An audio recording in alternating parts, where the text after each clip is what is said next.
You know, my daughter, there are days that we never forget.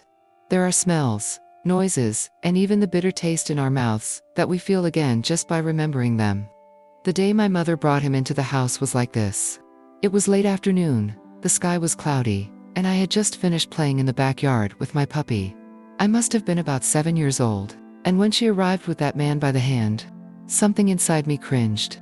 I couldn't explain what it was, but it was like my heart had lost its step, you know? She smiled, forced. She called me into the living room.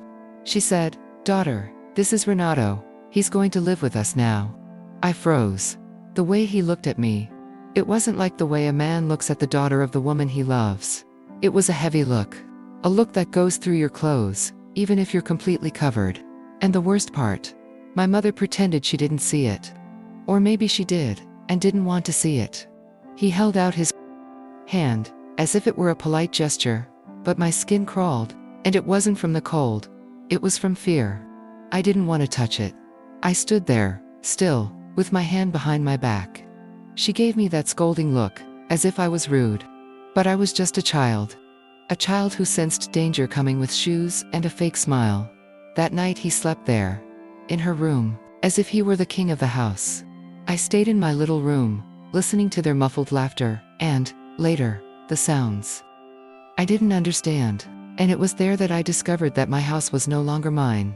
That little corner where I felt safe was going to become the place where I would be most afraid in life. The days went by, and my mother seemed different, as if everything revolved around him. If he spoke loudly, she would shut up. If he complained about me, she would glare at me, and him. Oh, he started to hover, to get too close, to comment on my body, even though I was just a girl. He would say I was pretty, that I would soon become a young lady. I didn't know what that was, but I knew it was making me feel bad. I could feel it in my stomach. And can you believe I started to think that I was the one in the wrong? That maybe he was just trying to be nice, and I was the one being ungrateful. That's what fear does to us. It turns the truth inside out. But what hurt the most, what I still try to understand today, is why my mother took him inside. Why she chose him. There was no lack of warning. There was no lack of premonition. There was no lack of my silence, screaming. Because when a child is silent, it is because he is screaming inside. But no one listens.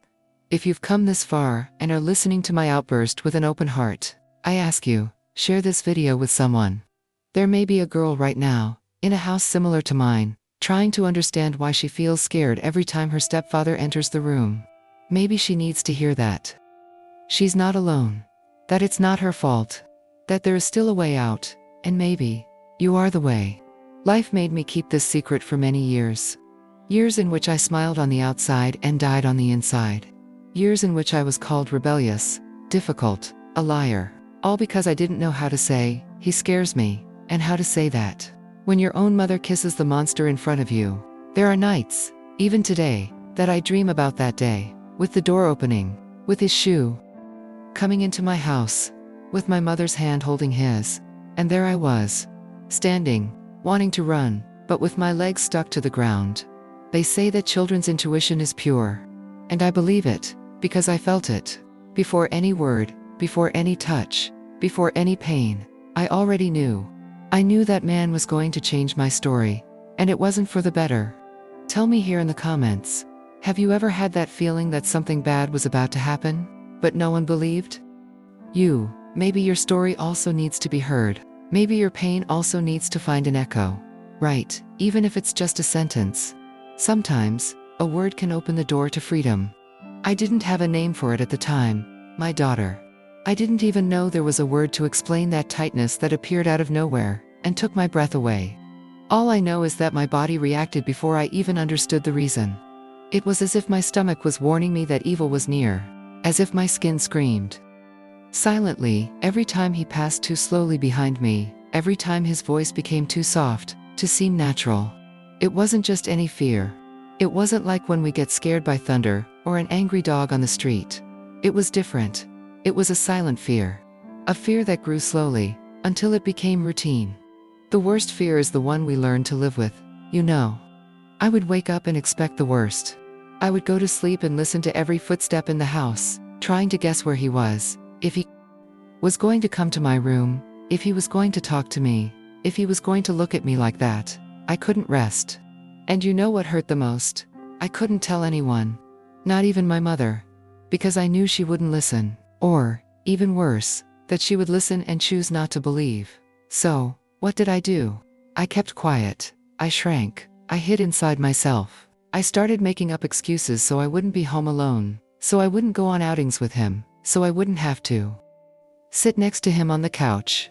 But everything seemed to be working against me. My mother said I was rebellious, that I was jealous of my new husband, that I was making things up. Making things up. If she knew how much I wanted to be making them up. How much I hoped that all of this was just a nightmare. But it wasn't.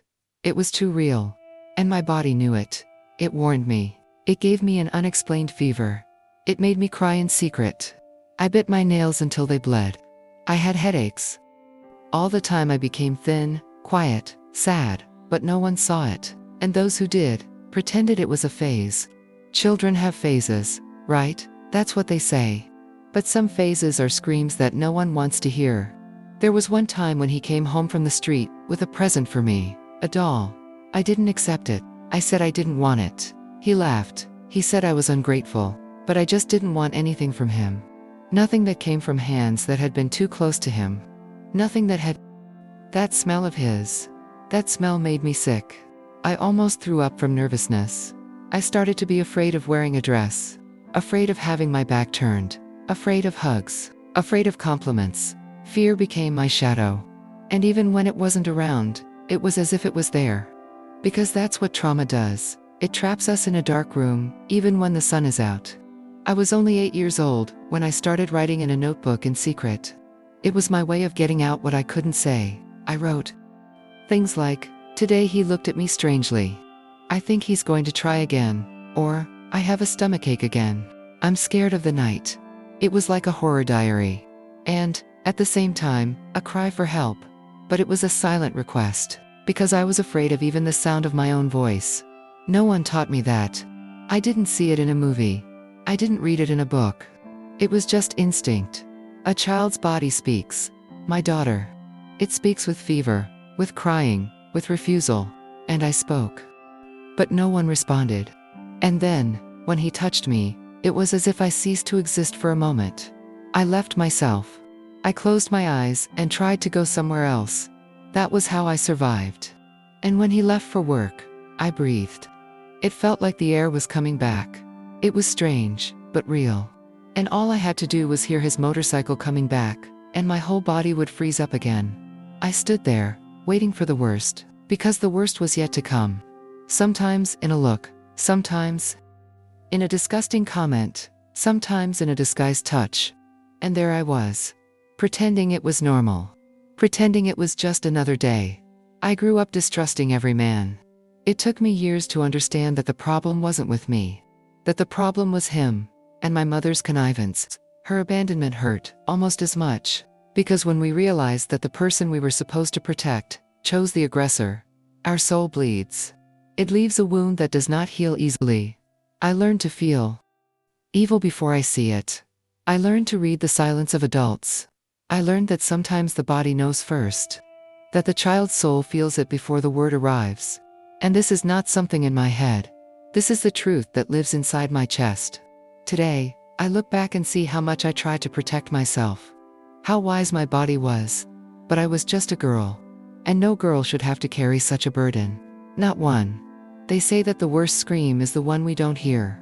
And I understand that better than anyone, because when he screamed, when he broke things in the kitchen, when he cursed his heart out, I was afraid, yes, but it was a fear that I knew how to name. Now, my mother's silence. That hurt in a way that I still can't explain. It hurt my soul. It was as if every time she didn't say anything, she said everything.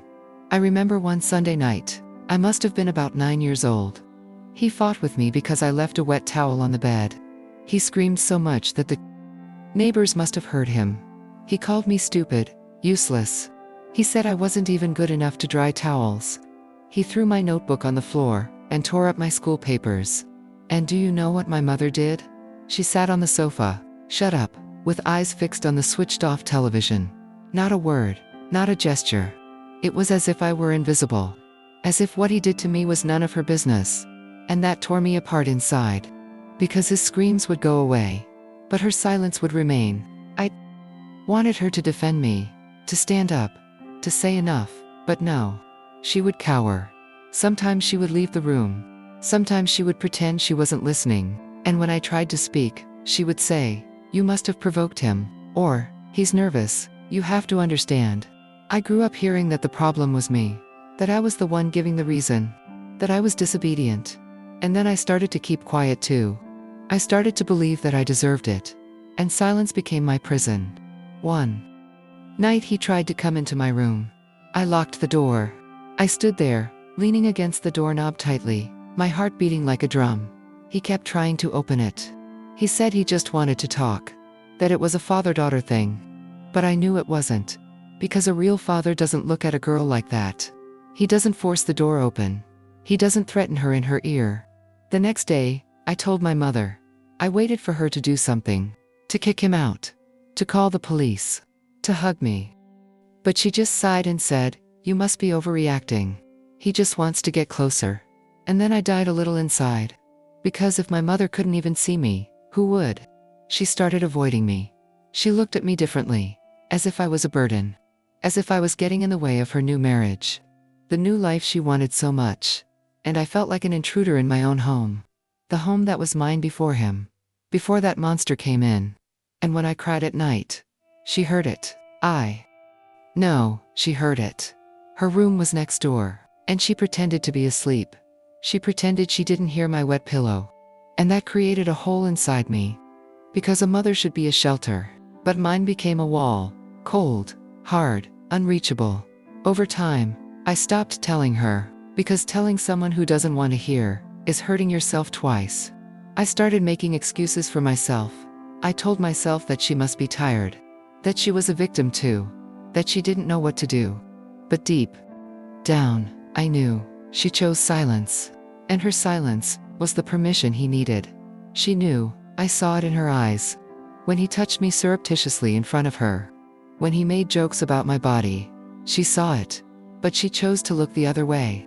She chose to stay married. She chose comfort, her appearance, what the neighbors would think, and me. I was getting smaller, very smaller, to the point of disappearing. The worst loneliness is when we are by someone's side and still feel alone. And that's how I grew up. Alone with the pain, alone with the fear, alone with the certainty that, for my mother, I was less important than the man she loved. To this day I wonder if she slept peacefully. If her heart didn't scream, like mine. If she didn't feel ashamed when she looked at me. But she carried on.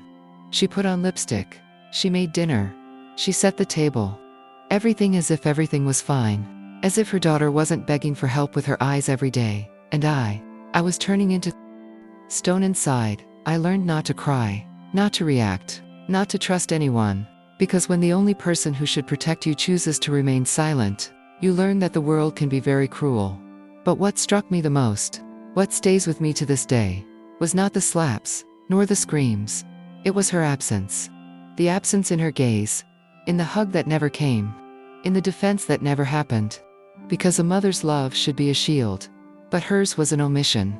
I remember the scene as if it were a crooked picture hanging on the wall of my memory. I was 9 years old. It was a hot Saturday afternoon, the kind where the sun shines through the crack in the window and casts shadows on the floor. My mother had gone out to the market.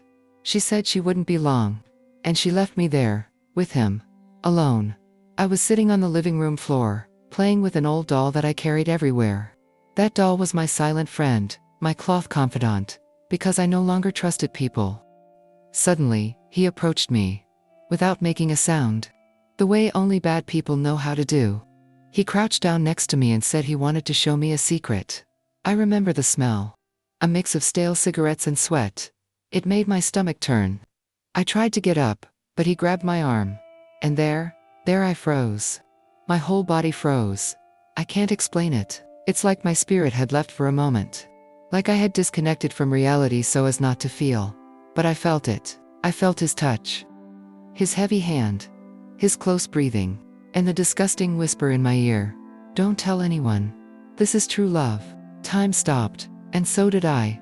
I didn't cry. I didn't scream. I couldn't. It was as if I had been erased there, at that moment. My body was present, but my soul ran away. It was only many years later that I understood what it was called, trauma. But at that moment, I was just a terrified girl being broken inside. After he walked away, as if nothing had happened, I remained, sitting. Looking at the floor. The doll was on my lap, with its head tilted to the side. And I had a head full of questions that no one was going to answer.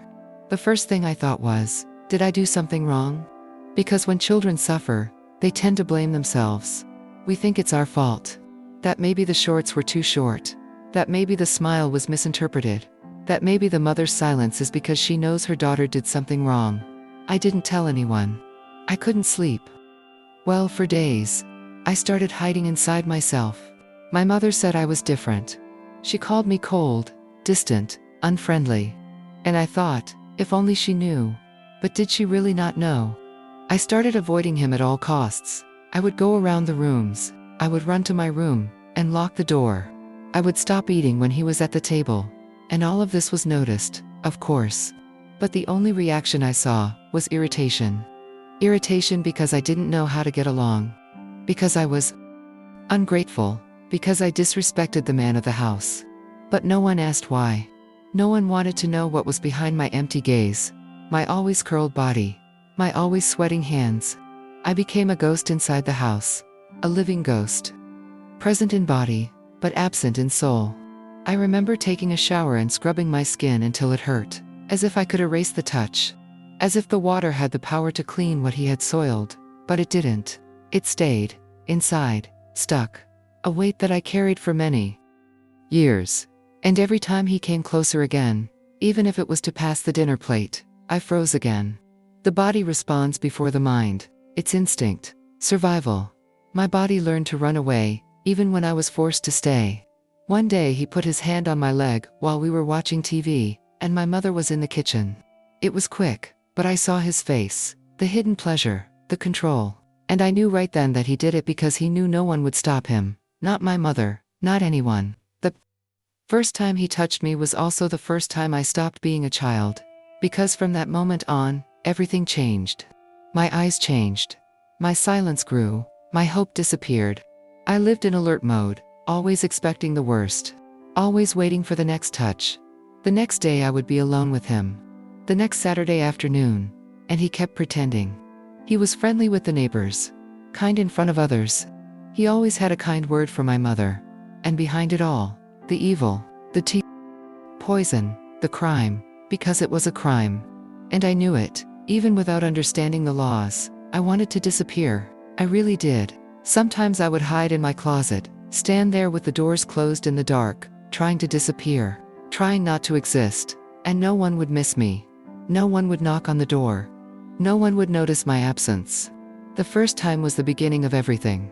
The line that divided my childhood from pain. And the cruelest thing is that it was only the beginning. Because then came other times, other pains, and the same silence, the same abandonment, the same helplessness. I was a child trying to survive in a world that told me all the time, you don't matter. There are people who think that pain only exists when there is bruising, a cut or blood. But I can assure you, my daughter, there is pain that cannot be seen. Pain that does not leave a mark on the skin, but tears you apart from the inside, very slowly, as if it took pleasure in destroying you. Without anyone noticing. These were the marks he left on me. Invisible to those who looked from the outside, but burning day and night inside my chest. He was smart. He never hit me in front of anyone. He never left a scratch that could be used as evidence. He knew where to touch, how to touch, when to stop. He knew how to manipulate. He used sweet words before the dirty words. He made it seem like affection. And when I tried to resist, he made me feel guilty. As if it were my fault. As if I was the one who provoked, misinterpreted, exaggerated. And the cruelest thing is that I started to believe it. To believe that maybe I was really wrong. That maybe I was ruined. That I was worthless. And that idea entered my head like poison. A slow, silent, but deadly poison. I was afraid of touch, even from other people. Even a hug from an aunt made me cringe. I began to think that any affection was dangerous, that no one approached without wanting something in return. And that made me grow up. Suspicious, wary.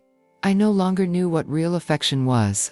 At school, I would stay away from the other kids. I didn't want to play or talk. The teachers would say I was difficult and isolated. But no one asked why. No one asked what was happening to me when I got home. And day after day, I learned to pretend. To pretend I was fine. To pretend I was just a quiet girl. To pretend the hell I was living inside didn't exist. I lost my sparkle, my smile, my desire to dream. There were nights when I would lie down and stare at the ceiling, unable to sleep. My heart would beat fast, my head would ache, my whole body would tense. It was as if my soul was screaming, but without making a sound. And all of this without a single bruise, without any visible injury, just that deep pain that no one could see. When people asked about me, my mother would say that I was quiet and my own person. She was proud of the fact that I didn't cause any trouble. Little did she know that the reason for my calmness was fear. I was always on alert, always afraid of doing something that would irritate him, afraid of drawing attention to myself, afraid of everything. I remember one day when he leaned on my shoulder and complimented me in front of everyone. He said I was becoming a woman. Everyone laughed. I smiled on the outside. Inside, I wanted to scream, run, disappear, but I held it in. I held back the tears, the disgust, the shame, and I stayed there, like a doll sitting in a horror theater. These marks, these are the ones that still haunt me today. Because physical pain, no matter how cruel it may be, will eventually pass. But emotional pain, the pain of invasion, betrayal, loneliness, these remain. They dig into your soul. They leave a wound that doesn't heal with medicine, that doesn't go away with time. Sometimes, not even with years of prayer and therapy does it go away completely. There are days when I feel a nameless sadness, an anguish that comes from nowhere. And when I look back, I realize that it is her, the memory, the trace of that time, the weight of everything that was not said, of everything I swallowed to survive. Because yes, I survived, but with cracks. These cracks shaped who I am. They shaped my relationships, my choices, my way of seeing the world. For a long time, I was ashamed of what happened, even though I was not to blame. Ashamed of not being able to stop it. Ashamed of having let it happen.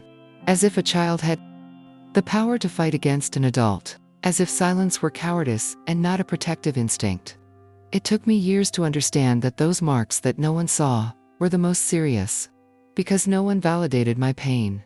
No one said, I believe you. And that made me doubt even my own memory. There were days when I wondered if I had made it all up. If it was all in my head. But it wasn't. I knew it wasn't. My body remembered. My soul screamed. And even without blood, I was hurt. Today, looking back, I wanted to hug that girl. Tell her that she was strong. That she wasn't to blame. That she had the right to feel anger, pain, sadness, and that all of this was real, even if no one else saw it. Invisible marks are the hardest to explain, because those who look from the outside don't understand, they don't feel, they don't carry. But those who lived, those who carry in their chest the memory of every touch, every word, every silence, that person knows, and that memory never lies. It took me a long time to build up the courage. Every word I wanted to say was stuck in my throat for days, weeks.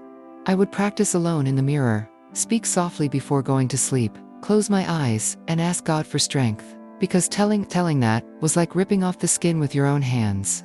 It was stripping yourself naked in front of someone who could protect you, or abandon you for good. That day, I remember waking up determined. I was 12 years old. I couldn't stand pretending anymore. It had happened more than once before. I wasn't sleeping well. I wasn't eating well. I was walking around with my body hunched over. The teacher said I was different, but no one asked why. Only my old doll, hidden under the bed, knew what I wanted to scream. I waited for the right moment. She was in the kitchen, washing dishes. I approached her slowly, feeling my heart beating in my neck. Mom, can I talk to you? She didn't even look at me. She just said, talk. The water in the tap was still running. The sound of the dishes hitting the sink. I was silent for a few seconds. Then I gathered all the strength I had, and said it. I said it all, with a trembling voice, with tears in my eyes, but I said it. That he was touching me. That he was waiting for her to leave so he could look at me like that. That I was afraid. That it wasn't something I was making up. That I needed her. She stopped. She dried her hands. She looked at me, and for a moment, I thought she was going to hug me. I thought she was going to pull me away. That she was going to say, "I'm with you." But no, what came out of her mouth was, "You're lying." At that moment, my soul withered. She said I wanted to destroy her marriage. That I was a jealous, ungrateful girl. That I was making this up because I couldn't accept my stepfather. That he was a good, hard-working man. That he would never do something like that. I tried to insist.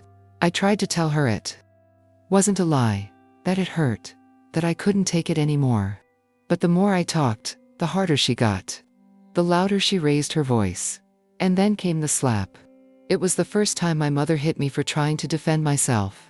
A sharp slap across the face, full of anger. I froze. I cried. But it wasn't the slap that hurt, it was what it meant. She no longer saw me as a daughter, she saw me as a threat. As someone who could destroy the illusion she had built with that man.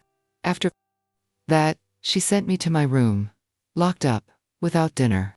She said I was ashamed of myself. I huddled in the corner, my face hot, my heart broken.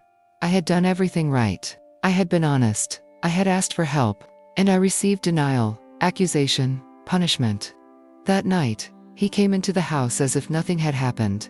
He talked to her, laughed, ate, watched television. And there I was, listening to everything through the crack in the door.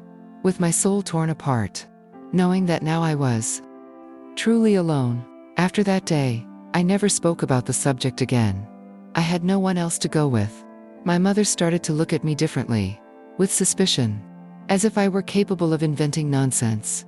And him, it remained the same. The same calm tone of voice. The same wicked look. The same touch in disguise. But now, with even more power, because I knew I had spoken. And no one had believed me. What happened there between me and my mother was a rupture that never healed. Even today, even with time passing, even with my hair gray, I look back and feel the pain of that rejection. It's not easy to be called a liar when all you have inside is the truth. A painful truth. A dirty truth. But the truth. And the cruelest thing is that, even after that, I continued to want her love. I kept waiting for a gesture, a forgiveness, a repentance, but it never came. She never brought it up again. As if erased from memory. As if all of that was really made up. As if the problem had been solved. With a slap and a punishment. I grew up with this wound. I became a woman with this hole in my chest. And this pain shaped many things in me. It shaped my fears, my way of trusting, my relationship with the world. Because when the mother chooses the aggressor, the daughter loses her childhood, her peace and her ground. On the outside, I was going about my life. School, homework, forced smiles. But on the inside, I was carrying an immense loneliness. The certainty that, even if I told the truth, even if I did everything right, no one was on my side. I was the liar, the inconvenient one, the thorn in my side. And that's when I really started to shut up. When the truth became punishment. When the truth became a slap. When the truth became abandonment. There are nights that we never forget, even when we try. And some of those nights, my daughter, were as dark inside as they were outside. The pitch black of the room was small, compared to the darkness I felt in my soul. I would lie down, curled up, and the silence of the house only made everything I carried inside echo louder. And it was there, in those nameless dawns, that I began to talk to God, but it wasn't a pretty prayer. It wasn't a child's prayer. It was a simple, direct, painful request. God, please don't let me wake up tomorrow. I didn't want to die because I didn't love life. I wanted to die because what I was living wasn't life. It was prison. It was constant fear. It was that feeling of being in a minefield, where any wrong step could bring pain. Waking up was remembering everything again. It was seeing him in the kitchen, hearing his voice in the hallway. It was pretending, smiling to survive, breathing with fear, eating without being hungry, sleeping with the door locked, knowing that, even so, it was no guarantee of anything. I thought that if I died in my sleep, maybe my mother would cry. Maybe she would feel. Maybe she would regret not having listened to me. It was the thought of a wounded girl, trying to find some comfort in the idea of absence. I wanted her to see me, even if it was too late. Even if it was with the emptiness I would leave behind. There were times when I would spend hours staring at the ceiling, talking quietly to God. He would tell me that I couldn't take it anymore, that I was tired, that my body hurt even without being beaten, that my mind was an endless whirlwind. I was just a girl asking to disappear, and even that didn't seem fair. Because even to disappear, I needed permission, and it never came. I didn't have the courage to do anything against myself. I didn't know how, and deep down, I still had that little bit of faith, that little bit of hope, that someone, one day, would notice. But it was getting weaker and weaker, quieter, like a candle lit in a storm. These nights repeated themselves. My body was tired, but sleep wouldn't come. When it did, it was nightmares. Dreams in which he invaded my room, in which my mother laughed, in which I screamed and no one heard. I woke up sweaty, breathless, with my chest tight, and the day would start over again, like a sentence. At school, they told me I needed to try harder, that my performance was falling, that I was distracted, and I just wanted someone, anyone, to ask, "Is everything okay at home?" But no one asked, and I learned to live inside, to keep everything in a dark place in my soul, to pretend.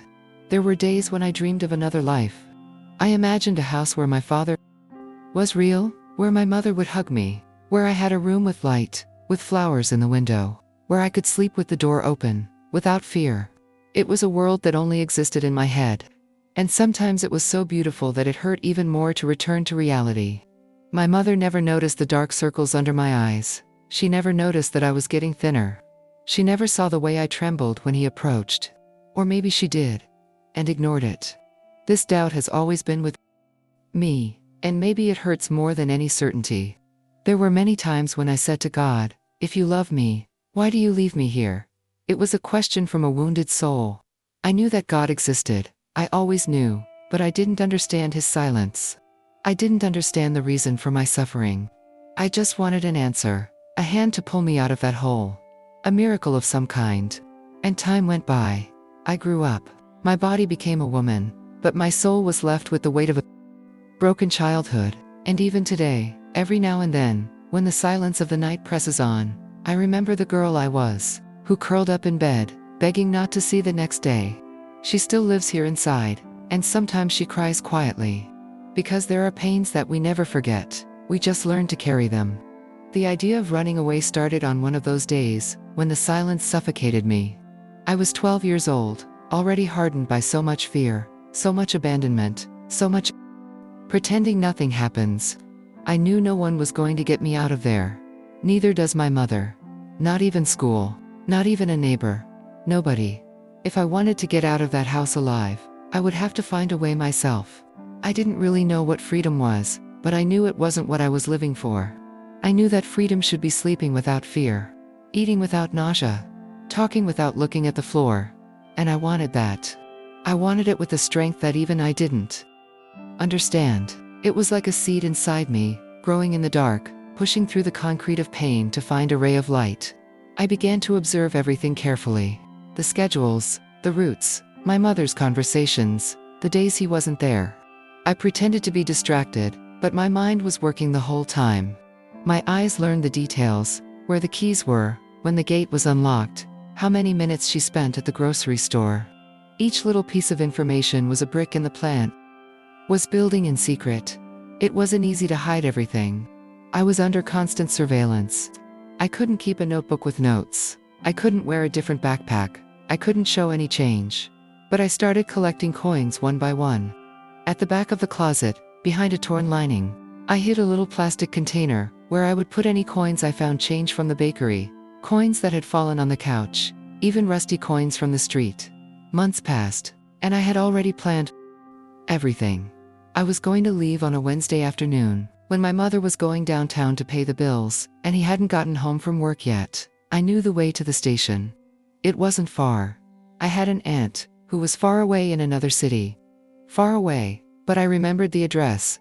I knew it by heart. I was going to ask her for help, to explain, and who knows, maybe she'd take me in.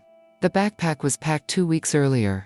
A change of clothes, a toothbrush, my notebook with notes, the old doll, and the jar with coins. Everything was hidden inside the wardrobe, at the bottom of the drawer where no one touched it. I slept looking at the drawer, as if it were my passport to a better place. The day arrived. I woke up with my heart racing. I pretended to be normal. I did everything as usual. I made my bed, had breakfast, and went to school. But my thoughts were completely focused on that afternoon. I spent the afternoon counting down the hours and minutes. When class ended, I ran back. My backpack was waiting for me. My freedom was waiting for me. My mother left as usual. She told me she would be back in 2 hours. As soon as she walked through the gate, my whole body started to shake. Fear and hope mixed together. I grabbed my backpack, took a deep breath, and went to the door. I almost opened it. I almost ran. But the gate was already locked. He had come back early. He was sitting on the porch, his eyes fixed on me, and on his lap, his backpack. My backpack, it made my blood run cold. He didn't say anything. He just looked. His gaze said it all. I froze.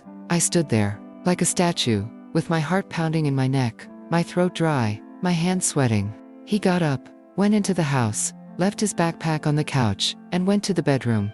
He didn't touch me. He didn't speak. But in that silence, he shouted that he knew. That I had no way out. That everything I had dreamed of had ended there, in front of that locked gate. That night, I couldn't sleep, not even eating. No way right. The doll was left lying on the floor. The jar with coins was thrown away. My hope went with it. I had planned everything. I had clung to that plan like someone clinging to a plank in a rough sea. And now everything had sunk again. My mother never asked anything. She didn't even notice that I was quieter, more withered. Or if she did, she pretended not to see. He went back to his usual behavior, as if nothing had happened. But now, I knew he knew, and that was worse. Because it wasn't just abuse anymore. It was dominance, total control. He had won. But even with all this, deep down, a spark of me didn't die. A tiny, almost invisible part remained lit. Maybe by instinct, maybe by faith, maybe just out of stubbornness, but she stayed. And it was that spark that years later made me survive. Because even when the plan failed, I discovered that inside me there was something he couldn't kill. The desire to one day, somehow, be free. The day he disappeared from my life wasn't what I imagined. I had spent so many years dreaming about this moment. The day he would disappear, go to jail, die, vanish from the face of the earth. That when it happened, it felt strange, cold, almost empty, like it had been just another day. But it wasn't. I was already 14 years old. The body is grown, the soul is old. I no longer expected salvation. I just wanted to survive until I turned 18, and never look back. I had already given up on confronting my mother. I had already accepted that the world was a place where not every mother protects, not every adult is safe. I lived on automatic mode. School, home, silence. That morning he left the house earlier than usual. He left silently, without having breakfast, with an expression I had never seen before. My mother asked him something, and he only responded with a grunt. I didn't say anything. I just watched. Something was different, but I didn't know what. The hours passed. Night came, and he did not return. My mother called his cell phone. It rang and went to voicemail. She tried again. Nothing. At first she was nervous. Then, she got angry. Then, she started to get scared. I watched everything in silence, sitting in the corner of the room, hugging my knee. I didn't say a word, but inside me, something was stirring. A premonition. A hope that I was afraid to feel. The next day, she called his work. They said he hadn't shown up. That he hadn't even called. That he hadn't even given any explanation. That's when she started to get desperate. She cried in the corners, paced back and forth, repeating, "This isn't normal. He's never done this. Never." I just watched. Inside, a silent earthquake shook me. I didn't know if I could believe it. I didn't know if it was true. If he had really disappeared, or if it was just another game. 3 days passed. Nothing. No sign, no phone calls, no clues. She went to the police. She filed a report. But even the police couldn't do anything about it. He was an adult. He had the right to disappear if he wanted to. No evidence of a crime, no indication of a kidnapping. He just disappeared. The first week I couldn't sleep. I would wake up with my heart racing, thinking he was going to come back, break down the door, scream, touch me again. But he didn't. By the second week, I began to believe it was real, that he was gone, that maybe I was free. My mother changed. She went from crying to anger. From anger to resentment. She started saying he was a coward, that he abandoned the family, that he deceived everyone. She never mentioned what he did to me. She never asked me for forgiveness. She never even looked me in the eyes to say, "I'm sorry." For her, the drama was that she had been left, not what he left behind, and me. I thought I would feel relief, peace, joy. But what came was something else, a strange emptiness. As if my body didn't know how to live without constant fear.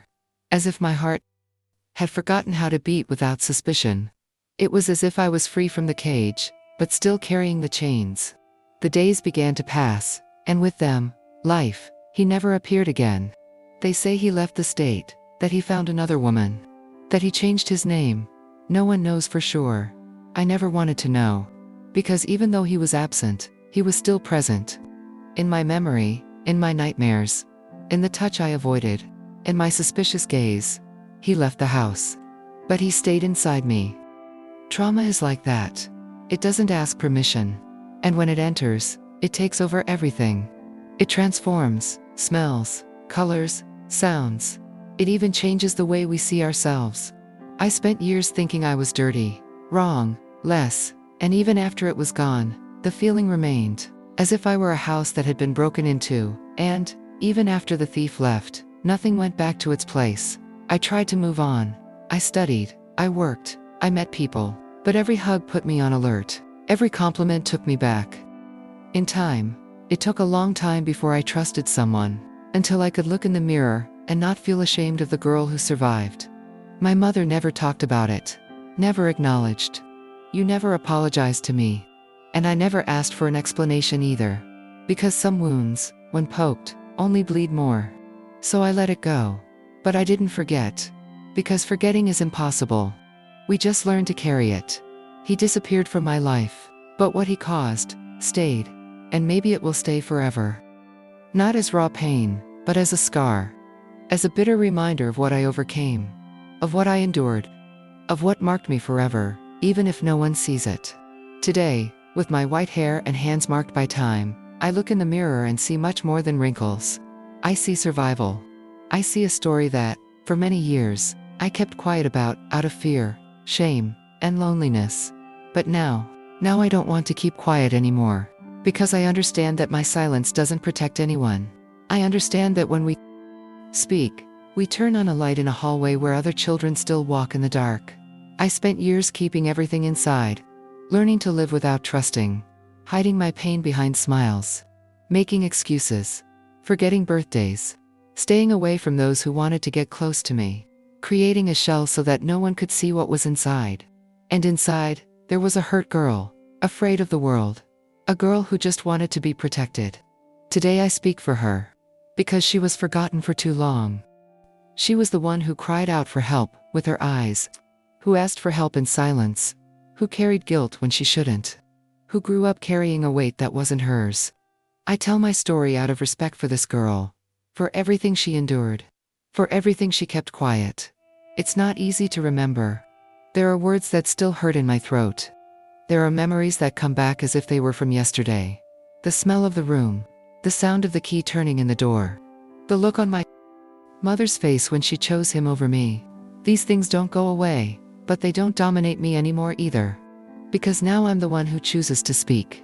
And every time I tell them, a part of me is freed. It took me a long time to understand that it was never my fault. That I wasn't a difficult child. That I wasn't dirty. That I didn't deserve what I went through. I spent years believing that it was my fault. That if my own mother didn't believe me, it must have been because I was wrong. But no. She was wrong. He was wrong. And the whole system was wrong for not seeing me. Today, I see other girls going through the same thing. I see it on the news. I see it between the lines of the looks of children who are too quiet. And it hurts. It hurts because I know what that means. I know what it's like not wanting to sleep. I know what it's like to hide in the bathroom to cry. I know what it's like to hope someone notices. And no one notices. For a long time, I was ashamed, afraid of judgment, afraid of people saying, "That's in the past. Why bother with it now?" But I learned that as long as there's even one child going through what I went through, my story still needs to be told. Not to relive the pain, but to give it a name, to prevent it from happening again. I had no one to defend me. I didn't have an adult who said, "I believe in you." But today, I can be that voice. Even if it's late, even if I've already been through everything, I can transform my pain into words, into a warning, into memory. Because what happened to me was not just a mistake, it was a crime. And he was not the only one who made the mistake. Those who remain silent also hurt. Those who look away also participate. My mother, with her silence, hurt me almost as much as he did, and understanding that was difficult, but liberating. Today, I hug my grandchildren and ask God that they never have to know what this kind of pain is like, that they never feel alone in a dark room, that they never have to hold back a scream for fear of not being heard. And if one day I notice something, that I have the courage to act, because there is no true love where there is cowardice. Love protects, love listens, love stands in front of the bullet. I don't tell my story to cause pity, nor to fuel anger. I tell it because it's true. And the truth has power. The power to break the cycle. The power to show that it's possible to survive, even with your soul in pieces, and that these pieces, even broken, still have value. I have marks that no one sees. Marks that don't bleed, but that live with me. I don't seek delayed justice. I don't want revenge. What I want is that, one day, no girl will have to hide coins in a jar to try to escape. That no daughter will have to fear her mother's husband. That no child will have to pray not to wake up. And if my voice, even hoarse, even tired, can reach someone, it's worth it, because today, finally, I speak. And I speak firmly, because surviving was difficult. But living with dignity, that's what drives me now. And my story, as painful as it is also proof that pain didn't kill me. She shaped me. She changed me. And now, she speaks to me. No longer to haunt me, but to remind me that even in the dark, I resisted. Comment below, this story touched your heart. Leave a message of support for our grandma. She had the courage to open her soul to help other people. If you've ever been through something difficult, share in the comments. Your story can give strength to those who need it. Don't forget to leave a like, subscribe to the channel and share this video with someone who needs to hear this today. And now, watch the next video. Maybe he's the one who will heal something inside you too.